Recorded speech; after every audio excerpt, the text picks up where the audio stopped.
నేను ఇంకో మాట అడుగుతున్నా, పోలవరం డ్యామ్ ఉంది, అది కడుతున్నది కూడా ఇదే NDSA. NDSA is nothing but CWC, CWC is nothing but NDSA. సిడబ్ల్యూసీలో పనిచేసేటోళ్ళే ఎన్డీఎస్ఏకి ట్రాన్స్ఫర్ అవుతారు, ఎన్డీఎస్ఏలో పనిచేసేటోళ్ళే సిడబ్ల్యూసీకి ట్రాన్స్ఫర్ అవుతారు. అదేమి కొత్తది కాదు. అయితే మరి అదే ఎన్డీఎస్ఏ ఆధ్వర్యంలో కడుతున్న పోలవరం ప్రాజెక్టులో డయాఫ్రేమ్ వాల్ కానీ గైడ్ వాల్ కానీ కొట్టుకుపోయినాయి, కుప్పగూలిపోయింది పోలవరం ప్రాజెక్టు.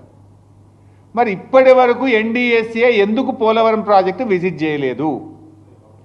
యాక్ట్ పార్లమెంటు చేసిన చట్టము దేశంలో అన్ని రాష్ట్రాలకు ఒకటే ఉండాలి, అన్ని డ్యామ్లకు అన్ని ప్రాజెక్టులకు ఒకే విధంగా ఉండాలి. ఇక్కడ తెలంగాణలో 2 పిల్లర్లు గుంగితే 3 రోజుల లోపల వస్తావు, 4 రోజుల లోపల రిపోర్ట్ ఇస్తావు. 4-5 ఏళ్ళైనా పోలవరంకు ఎన్డీఎస్ఏ పోదెందుకు, రిపోర్ట్ ఇయ్యదెందుకు?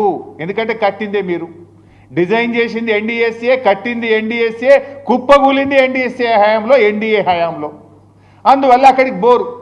ఇక ఉత్తమ్ కుమార్ రెడ్డి గారు ఎన్డీఎస్ఏ ఏదో ప్రపంచ ప్రఖ్యాతి కలిగిన సంస్థ, ఇక దీనంత గొప్పది లేదు, దీంట్లో ఉన్నంత నిష్ణాతులైన ఇంజనీర్లు ఈ ప్రపంచంలో లేరు అని చెప్తాడు.